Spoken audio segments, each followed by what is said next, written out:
Empire.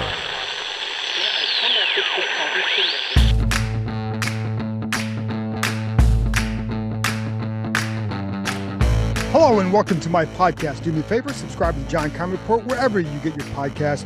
If you're watching on YouTube, hit that like button, hit that subscribe button. You can find us there as part of Empire Media. That's AMPIRE. Always much appreciated when you tune in. And don't forget, you can read my work on ESPN.com. So there you go. Check me out there. You can check me out on Twitter at John_Keim. Hopefully you know that by now. Anyway, another practice report today. It is Wednesday. The Commanders were back at practice. So here's another update. We have for the media, this is our next to last practice that we get to watch in full. I'm going to keep giving you as many reports as I can, even if we can't watch practices. There's still going to be stuff that you're going to want to know about what happens out here with the Commanders, even if we can't watch all the practices, because at this point, really, it's about getting ready for the games. Anyway, today was a little bit more than 2 hours and 15 minutes, but no pads. So a lot of work, the show team work, kind of installing things, going over things against the look that you want the defense to show or the offense to show. So it's really not as competitive a situation. It's really more about going over things and getting some work done in that regard. No pads. Like I think I said that. So today, a couple of things that were notable. Logan Thomas was on the field or early in practice. They're going individual drills, doing some catching the ball a little bit, running, doing some blocking movements, shedding a blocker and running past or getting past a defender, so to speak, with a bag, and then going and catching a ball. So some slight explosive movements, a little bit just to test that calf, but it's another step for Thomas in his return from the calf. I certainly think he'll be ready for the opener, you would think, but it's a good sign for him to be out here today. Chase Young, he practiced the entire day, but again, no pads, so there was no contact. So it wasn't like there was, he's got the stinger in his neck. He's going to have another appointment to get cleared for a doctor to see if he can be cleared for contact and then go from there. But because there was no contact drills today, he was able to go during the team drills as well. John Allen was not out there. He's got the plantar fasciitis. So they're going to really kind of take it easy with him for now. No reason to push him. That thing can be a little bit nasty, but he can play on it. And they just want to give him as much of a break as possible right now. Dax Milne was not out there. Not sure why. I believe something happened to him in the game. Did not come up before practice when we talked to Ron Rivera. So we saw during practice, get an update tomorrow. Not sure what that means, but it's apparently something may have happened in the game, but he was not out on the field today. Charles Leno was out here. Wasn't really doing a lot of stuff during the team stuff. Sam Cosmi was going during the team drills and then eventually gave way to Ricky Stromberg at right guard and didn't do much after that, didn't do anything after that. And then Andrew Wiley was out there. So, that's, again, another sign for them. Speaking of Stromberg, and I want to start with this. So I'm going to go back to the game a little bit since there's not a whole lot new to talk about from practice, but a few things that saw from the game. And Stromberg, I think, to me, continues to impress at guard. So we know he can play center, but that's what he was drafted for. But again, as I've told you, if he wants to be on the active roster on Sunday, he's got to show that he can play guard. And to be honest, to me, that's exactly what he's been showing ever since they put him at that spot. I like his awareness. I like the way, I know they like that he plays with some stoutness. He's able to anchor. And so that's good. And so he's shown some good things. There was one play against the Ravens, and I know they're going against backups. I get it. And that's fine. But you got to start there. And all you can do is listen, if you look bad against them, that's a bad sign. He was doing what he should be doing, and that's a good sign. So I like the awareness he plays with. And there was one time the Ravens blitzed through his gap or to his gap.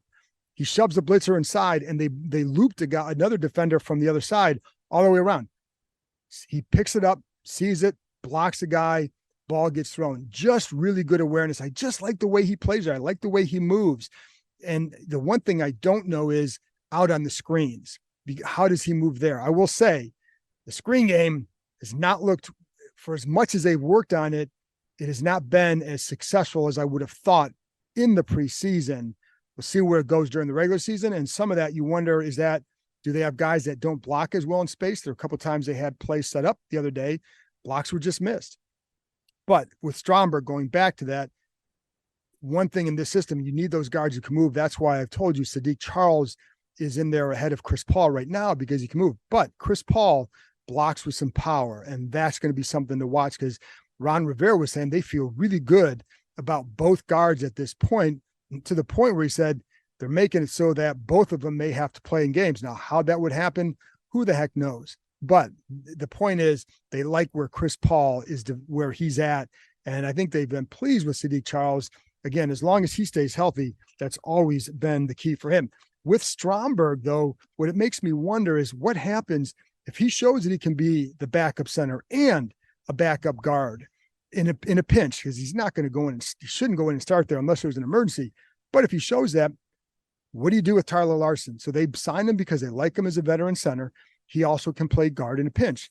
Not really where he's been mostly experienced, but he has shown that in a game he can go in and play it in a pinch. But if you have Stromberg for that, do you have to keep Larson, or do you keep him and not make him active?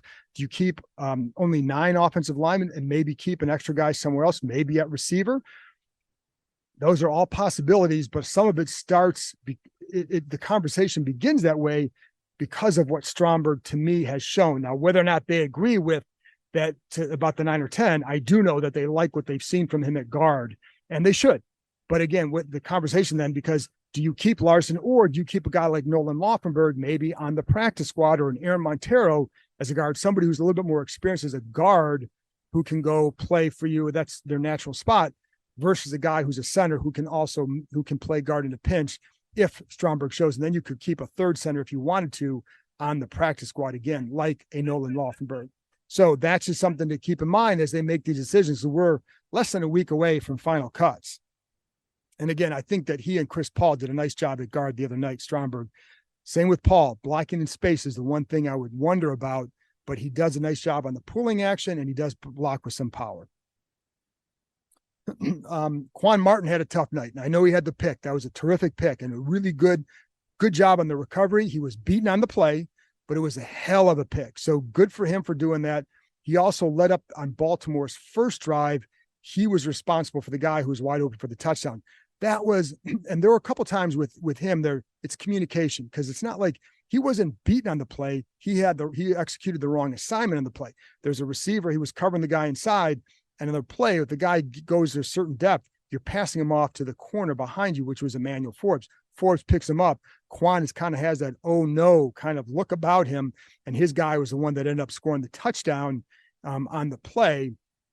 And so like, that's the communication thing. Earlier in that drive, another communication issue, not this time, the one who actually nobody gave up a big play here. It was a play. The ball was thrown to the other side, but there was one play early in the drive where I think it was a back ran a wheel route down the left side, wide open, an easy touchdown. If the quarterback looks that way, he stayed to the right, threw to the right. So no harm, no foul, but a teaching moment for Rashad Wildgoose and Quan Martin. Now Martin, I believe on that one, it's like they did point, but you got like what they want them to do is to talk as much as possible on that one.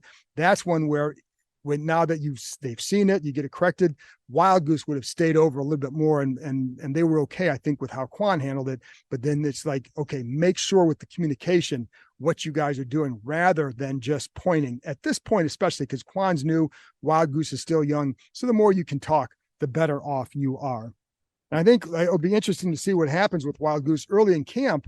He looked like a guy like, hey, you may want to keep him on that 53 because he was doing a nice job in the slot, working him a lot in the slot on with the first unit and all that. Now was never going to start in the slot because you have, when you go to a 3-corner set, it's Forbes, St. Just inside, and Kendall Fuller outside.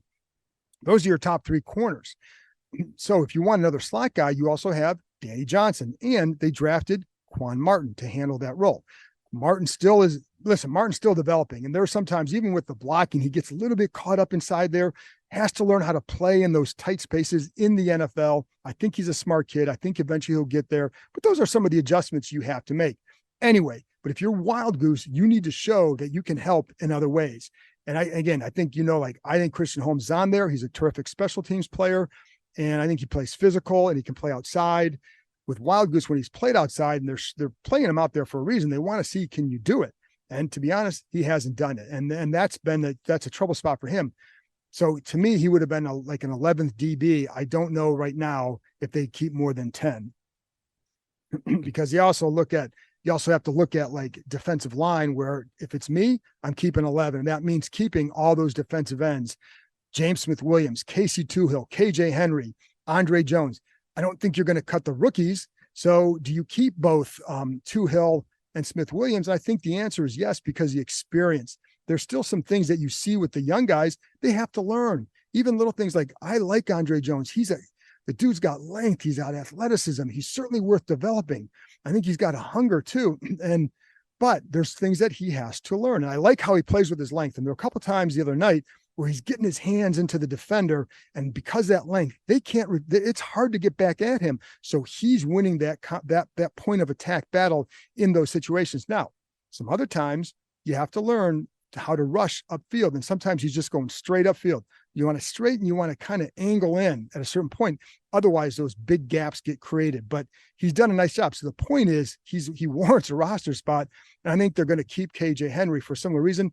He plays with more power than Jones. So he's not going to flash as much, but that's what he does better. So, and again, I'd keep Smith-Williams around because they're using him a lot inside right now. See if he can do it. I keep Toohill around. One thing that with Toohill they like is that when he plays that end spot, they can run certain blitzes with him because they know he can drop and cover. So that he gives them that. He's a pretty good. He has good athleticism, so he can do that for them. But I would keep 11 there, 4 linebackers, 10 defensive backs on defense. That's 25 defensive players. There is still time for one more family adventure this summer. The country's largest climbing and zipline park is open 7 days a week until Labor Day, with 8 different levels, 16 courses, 250 climbing obstacles, and over 4,000 feet of zip lines. The Adventure Park at Sandy Spring, located in Montgomery County, Maryland, is the perfect place to spend the last few days of summer. Once you're back on the ground, head over to Axe Throwing and try one of their brand new games. You can play Battleship, Blackjack, throw at traditional targets, or even upload your own images. They are now accepting group and family reservations for this fall. Can't make it out before school is back in session? Not to worry. The Adventure Park is open Friday through Sunday every weekend this fall. To end the summer right, listeners of this show can now get $10 off any ticket by entering the promo code KEIM23DC at checkout. That's KEIM, KEIM 23DC at checkout.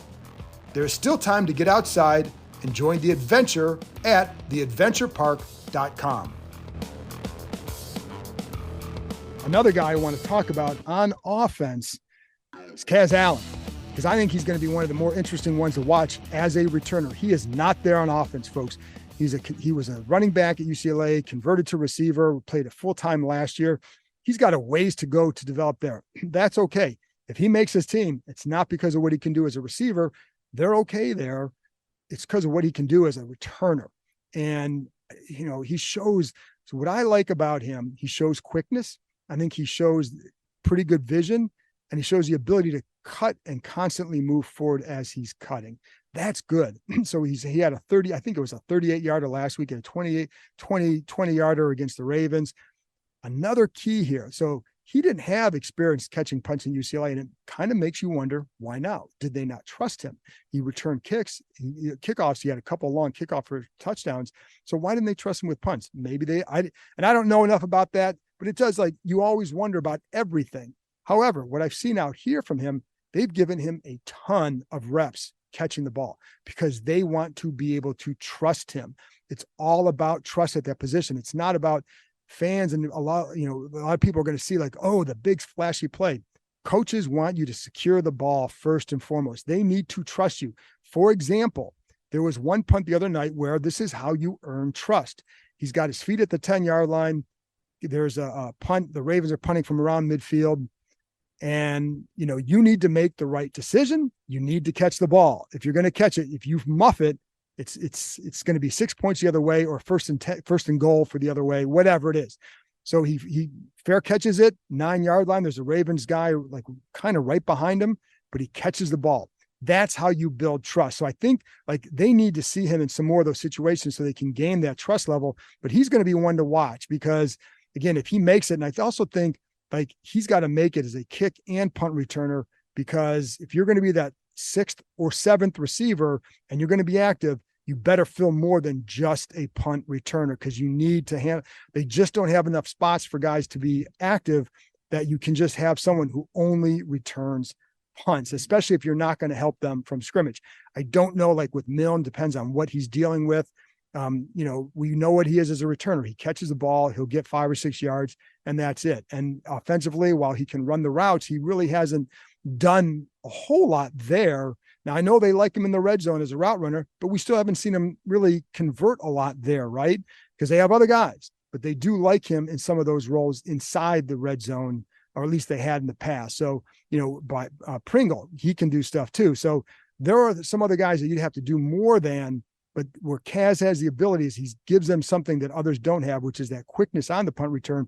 So when they can start trusting him, catching the ball consistently, that's when I think he'll get a chance. Now it could be for the season opener. They could end up keeping him, but you'll know, like if he makes it, it's because they say they do trust him. And he's caught, like I said, they have him back there in practice a lot. And obviously they have others working there too. But when they, today it was just, I think it was primarily just him back there fielding punts off the jugs machine, whatever. So they're giving him a lot of chances for them. And he looks pretty good catching the ball. So, I think he is trending in the right direction. He's got to finish it with a good showing against the Bengals on Saturday. All right, now Terry McLaurin. So the update with him is really no update. He had the x-rays after the game, told you about that. Nothing changed on Monday when he got an MRI negative as well. No major injury. That's good for him. Did not see him out here. He's got the sprained toe. I can't call it turf toe. I haven't been told that it was turf toe. Sprain can be different than a turf toe. So, just careful with that. And know there's a lot of internet doctors out there. But what I know is that there's still optimism about his availability for the opener, and they hope to get him out here doing some stuff next week. They're kind of having him stay off his feet for a few days. So that's the update there. Now, the other question is, it kind of leads to that question. It happens every summer where it's like, oh, guy gets hurt in the preseason, so therefore he shouldn't have been out there. Well, it's a tough one because it's football. Guys get hurt. I've seen guys get hurt in practice because it's football. Things happen. And you can't predict when it's going to happen. Now, the only thing with McLaurin, a guy like that, you knew you were only going to play him 2 quarters. It's a 2-minute drive late in the second quarter. Could you have been okay? Well, of course you could have been okay taking him out then. They wanted to see the offense in a 2-minute with that group together with Sam Howell quarterback. It's a chance to work on something that they haven't gotten a lot of time together with. That's why he was out there. But it's always that catch-22, like, okay, but going into that game, the whole thing was stay healthy. And you don't want to have a guy like that end up hurt, and because he's so important and vital to this team, but you can't predict when guys get hurt. And that's the hard part. I remember when Darius Geis was here, his rookie year, I remember talking to Jay Gruden about this one time where he said, like, he had told Darius, I'm going to give you 7 snaps in this game. 7. That's all it was. On the 7th snap, he tears his ACL. So he had already planned for him not to play much. And in the last snap of 7, only 7, he tears ACL. And I remember he said, like, if I only give him 6, maybe he does this and that and that. But that's football, and it's an unfortunate part. But, the other funny thing is there are a lot of times where if they don't play their starters in games, people say, why didn't they play their starters? They need to play. They need work. Then you get work, and then you get a guy hurt like Terry, and it's like, why was he in there? So sometimes you can't win, and it's hard because, like I said, if they had taken him out, would I have said, oh, he needs to work? No, I would not have said that, and nor would anybody else, because he doesn't need the work. Sam Howell needs to work with him. That's fine. And, I just think it's always hard when it comes to injuries to really second guess because it is football. Now, if he were playing in the 3rd preseason game, like, there's no reason for that. They've had good work. They had a good 2 days against the Ravens. But and even Eric Bieniemy was talking about this after practice today, which is they need work together. They need a lot of work. They need the reps because they're a new offense. You have a young quarterback, a new coordinator.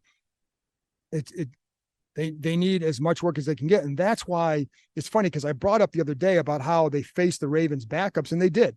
However, I do think it was excellent work for them because they just need time out on the field together. So, how well they would have done against the starters. Well, we saw them do a pretty good job in practices against them.